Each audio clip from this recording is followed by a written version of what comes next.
I, male 30, am an American living in Asia and recently got engaged to my wonderful fiancée, female 25.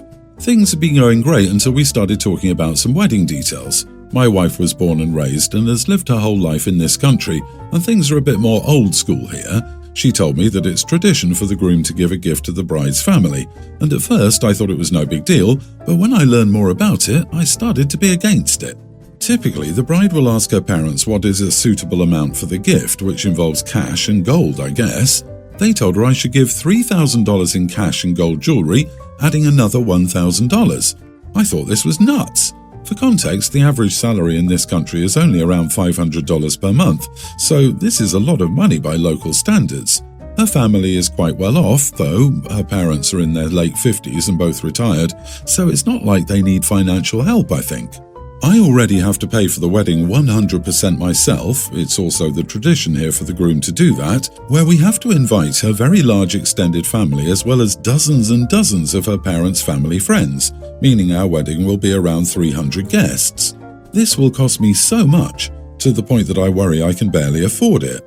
Not only is this a lot of money, but it doesn't sit well with me that I have to pay a dowry for her. It feels like something from the 1800s and quite misogynistic. I've told my fiancée all of this, and now she's very upset with me. She says her parents are quite traditional, and there's no way they will accept our marriage if I don't give the gifts. Supposedly, if I don't give the gifts, it'll look like I don't care about her, and our marriage will have bad luck. Her sister, 30, is married already, and I guess her husband, 32, gave the gifts at their wedding. My fiancée has stopped answering my texts now, and I'm wondering, am I the idiot? Not the idiot, and I would be more than a little worried that she and her family see you as a rich American cash cow. This culture does come off as misogynistic. Do you have to pay her parents to marry her? Do you have to pay for the entire wedding to invite all her family's friends? And your fiancé is okay with this? Does she work? Do you split costs now? Have you talked about finances once you're married? Or are you just expected to pay for everything? Regardless of tradition, going broke for a wedding won't set you up for a prosperous future. OP, did you not research your fiancé's cultural wedding customs before proposing? If this is so common, there must have been some way to inform yourself about what would be expected of you if you proposed. Also, have a discussion with your fiancé what are the other traditions she expects to comply with. Maybe you are not compatible and you should rethink this marriage. It's odd you didn't have this conversation before proposing. Still, you should figure out her expectations for the future and if you will support her parents or send money to her family, because that is a normal cultural expectation from many people. I believe part of the logic is if you can't afford the gifts, what makes you think you can afford to be married? It's supposed to be a lot of money. It's supposed to hurt financially in the short term. In the long view, it's not so much. You're being asked to prove your good intentions and your fidelity toward a lifelong commitment, and you're failing. Bear in mind too that a wife's jewelry has too often been her or her family's emergency fund in desperate times, in all parts of the world, including the US. It's portable and easily liquidated. It's discreet security. Yep, to me this sounds a bit like trading our daughter for monetary gain. Yes, I understand other cultures do dowries. This is only my personal opinion. Now, as others have said, this should have been discussed at least before the engagement. I'm going to say you are the idiot for not researching the customs you would be marrying into. My husband has 3 kids, 2 bio, tween male and pre-tween female, and his former stepdaughter, teen. I also have 2 kids, tween male and older tween female. My husband's ex had mental health issues and my husband didn't want her alone with the kids. So shortly after they got married, he hired Lucia, mid-late 50s at the time, to take care of his stepdaughter, then later their kids. He eventually left his ex and they moved to be closer to his family. However, he didn't want to fire Lucia, so she moved in with them. Lucia is very close with these kids. They call her grandma, she taught them Spanish, and she loves the kids. It's not unusual to see the youngest sitting in Lucia's lap while they watch a movie, and she always hugs and kisses them. My kids and I moved in, and while she's nice to us, she treats my kids like an afterthought. I don't pay her for my kids. They take the bus to school and can walk to and from the bus stop, make themselves a snack and do their homework. The only thing she needs to do is, when she makes dinner, I need her to make some for my kids. There are 2 problems with this arrangement. First, she makes Mexican food all the time. My kids don't eat Mexican food, so my daughter ends up making dinner for herself and her brother half the time. Second, she's extremely loving to my husband's kids while ignoring mine. It wouldn't kill them to speak English around my kids, or for her not to hug and kiss them every 30 seconds. It makes my kids uncomfortable and a little jealous. I told my husband about this and he said he didn't know what I was expecting since Lucia had been with these kids for 12 years. So I told him to talk to Lucia about making things fair between the kids. Speak English so my kids could be included in the conversation, make food that all of the kids like, and include my kids in their outings. Once a week, Lucia picks up the kids from school and takes them out to get ice cream or hot chocolate, and sometimes they go out for dinner after that. My husband says no because his kids love Lucia's Mexican food and the ice cream has been a tradition with the four of them for 7 years. The kids will start to forget their Spanish if they don't speak it regularly with Lucia, and because she's been their grandma since the oldest was 3 and the younger 2 were born, so having her change anything now will be harmful to his kids. I told him that he couldn't just think of his kids anymore and that keeping things the way they are is harmful to my kids.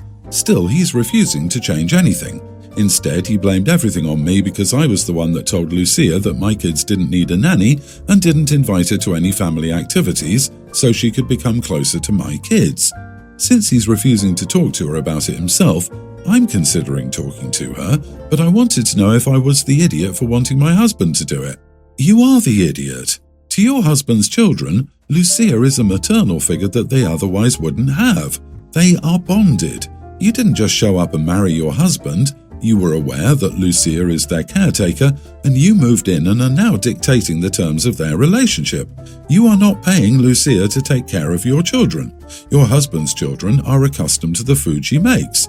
Your children can either adapt to the meals or go without them. Your husband's children are now bilingual. Instead of encouraging your children to also learn Spanish and practice that skill, you are demanding change. Yes, you are married, but there was no agreement to change the care situation before marriage. You were aware of the arrangements with Lucia. Seems like you're trying to sabotage the relationship, which is not okay. Yeah, how do you join someone else's family and be like, things are going to have to change around here, solely to benefit you and make you comfortable without creating or adding any positive or benefit for the family you want to become a part of? You are being selfish and entitled and sound like you would be a horrible step-parent. You aren't paying her to take care of your kids. She definitely should not have to make a separate special meal for kids she isn't being paid to take care of. The same goes for special outings for your kids. It seems you want to make your stepkids' lives worse to make your and your kids' lives more convenient, and you would like your husband to pay for it all. You're the entitled one, aren't you? My parents always wanted grandchildren, and my brother and I wanted children, but both of us faced fertility issues with our respective partners. My wife and I eventually decided to look for help. Our parents are old-fashioned, but they tried to be happy for us. My brother also tried. His wife did not. We found a willing friend and now have a son, kindergartner. Sister-in-law went crazy. She spent months blasting all of us about how horrible we were, that we supported all sorts of terrible practices because we were doing this, etc. She refused to go to our baby shower or see us in the hospital, but she did send a new mom kit meant for our friend with things to help a pregnant person recover from childbirth. My brother apologized on her behalf but said he couldn't change her mind. A few months later, my brother and his wife announced a spontaneous pregnancy after more than 5 years of trying. Our parents were thrilled and so were we. We were willing to put it all behind us. They had a daughter, toddler, which only intensified her views. She refused to bring the baby over for holidays or to meet her cousin because she refused to have her daughter raised to view women as objects. Years later, she's softened to have our parents around without us, at least. My parents want the whole family together again. She's agreed to a compromise that she's willing to do holidays and family outings as long as we never tell the children that our friend carries our son. Our parents think we should do this because she has a point, and they were always uneasy with it. I don't agree. This isn't some shameful secret. We didn't do anything wrong. My wife is adamant that we shouldn't but wants our son to have a cousin. My parents are calling me as much as I'll answer to beg me to consider. My brother wants the tension to stop and isn't going to fight with her anymore. Am I the idiot? Not the idiot. Your sister-in-law can just mind her own business and screw right off. I guarantee lying to your child about their origins will cause a divide in that relationship. Who is more important? Sister-in-law and her precious views, or building an honest and open relationship with your child? Children survive without cousin relationships, and they thrive better without people who don't like their existence because it came about differently. Sister-in-law is nuts. The truth is likely to tear the family apart, and sister-in-law will blame you promptly. Since no one wants to stand up to her, do not expect support. Sad situation. Honestly, if someone is objectifying women, it's your sister-in-law. A woman can do whatever she wants with her own body. Your friend was a willing, consenting adult, and the fact that your sister-in-law intends to tell her how to handle her own body is gross. Agree. The truth is that the sister-in-law is the one tearing the family apart and dragging the kids through the muck. The situation is so sad. The sister-in-law is basically preventing 8 people from being a family. I'd pull your bro aside and ask him that he keeps these thoughts to herself going forward. Everybody knows what she thinks. She can stop bringing it up. I would be worried that your kid is getting less than vibes from sister-in-law. Our niece and nephews, tween male, pre-tween female and pre-tween male, were going to stay with us for a week while my husband's sister and her husband went to a wedding out of state and made a vacation out of it. Sister-in-law has always gotten parenting inspiration from celebrities and online blogs. So the first clue something was off was when our niece came to us and told us that our son, Teen, wasn't giving her his Switch to play first. I explained to her that the Switch was his, so she had to ask nicely for a turn, and it was up to him to share. When it was time for the pre-tweens bath time, I told them to get ready for their baths. Our niece shouted, "I'm first," and went to get her stuff. At bedtime, I asked them what story they wanted to read, and again it was our niece that answered. The following day they wanted to watch a show, and I told them to agree on one. Our niece went, "We're watching," show name here. I told her that she needed to talk to her brothers to find something all 3 of them agreed on. Her response was, "Boys always pick something," so I took that to mean that her brothers often pick and let her put on the show. When it was dinner time, my husband called everyone to the kitchen and was placing food up for the kids on a first-come, first-served basis. Our son got in there first, and our niece told him that he needed to wait because she and Auntie go first. After all, girls go first. My husband explained that at dinner time, dinner is served as you get in the kitchen or take turns, so no one goes first all the time. Bath time and bedtime story was the same thing. She wanted to go first and pick first, so I told her since she got to go first with both the night prior, one of her brothers got to go first that night. She said she was supposed to go first because girls first is how their parents do it. Here's where I may be an idiot. I explained to her that we share and take turns in our house. That's how things went for the next 2 days, until their parents called, and she told my sister-in-law that we weren't following the rules. I talked to sister-in-law, and she was upset that I changed the kids' routine without talking to her about it first, because she was just trying to provide an environment for her daughter where she would take precedence.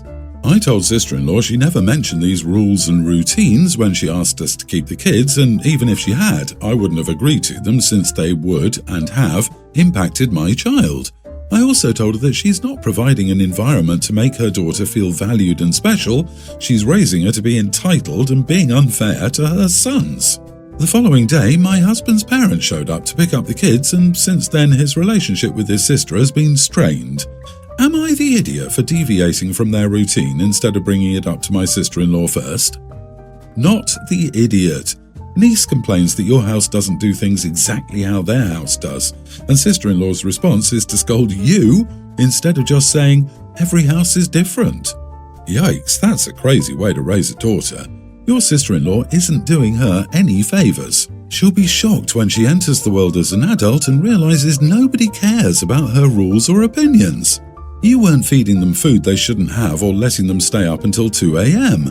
You simply required common courtesy and fairness instead of pandering to Miss Princess Diva, I'm going to be an entitled social media influencer when I grow up. What sister-in-law is talking about is not a routine. It's a mindset of selfish entitlement that will lead her sons to despise her daughter and her daughter to be shallow, self-centered, and very unpopular when she gets older. Influencer is so appropriate. Social media can be such a disease. Her thought process makes no sense. It's fine to make sure your daughter knows she's valued and special. However, it's definitely not okay to teach her that because she's a girl, she'll always get to be first or always get her way. You're correct. She's just teaching her to be an entitled brat. There was a whole argument about this in the family, so I really was wondering if I did the wrong thing here. I, 35 female, have 2 kids, a young son and a daughter, with my wife 30. We recently, 6 months ago, moved into a new neighborhood, with a big garden and extra friendly neighbors, much to my wife's request. About 2 weeks ago, when I came home, I noticed 3 kids in our house. They were about the same age as our kids, and my wife told me they were our neighbors' kids and that they'd met our kids when they played in the snow. I brushed it off and didn't think much of it, especially since my wife told me it was pretty common for kids in this area to come over to their friends' houses. 3 days ago, I noticed my wife was extremely down. So I asked her what happened, and she said the neighbors had given her a call and said their kids were no longer allowed to come into our house. I don't know their problem. They really didn't give my wife a reason for this request, but I was like, that's what they want for their kids, so we should respect that. My wife got mad at me and said if the neighbors' kids were to ask her to come in, she couldn't tell them to stay out. She's a kind person, and that would be the opposite of what she'd do. I said maybe the kids could go out to play together, but she insisted that it was too cold for that. She also mentioned the only reason she could think of was us being a same-gender couple. I said it didn't matter anyways. I told her that we should still respect our neighbors' wishes, or we could go have a face-to-face conversation with them. My wife simply said she couldn't leave those kids outside if they showed up. She called me heartless for even suggesting it. So am I really in the wrong here? They're kids and they're neighbors. Their house is literally on the same street as ours. Not the idiot. If their parents said no and your wife let them in, you can bet you'll have the cops at your door. I would never let my kids into someone else's house unless I regarded them as family. I would be very alarmed if parents crossed that boundary anyway. If it's common for kids to go to their friends' houses a lot in this neighborhood and your neighbors didn't give a reason, then I think your wife is justified in thinking it's probably because you're a gay couple and being upset about it. And it's sweet that she has a big heart and doesn't want them to be outside while it's cold. Disagree. Even if they're crappy, even if I disagree with them, you guys can't step in and try to change it. It's what it is. Let the kids go outside to play if they want, but keep the peace in the neighborhood and don't push the issue unless the neighbors get nasty first. The kids won't freeze to death, especially if they're wearing coats and their house is on the same street.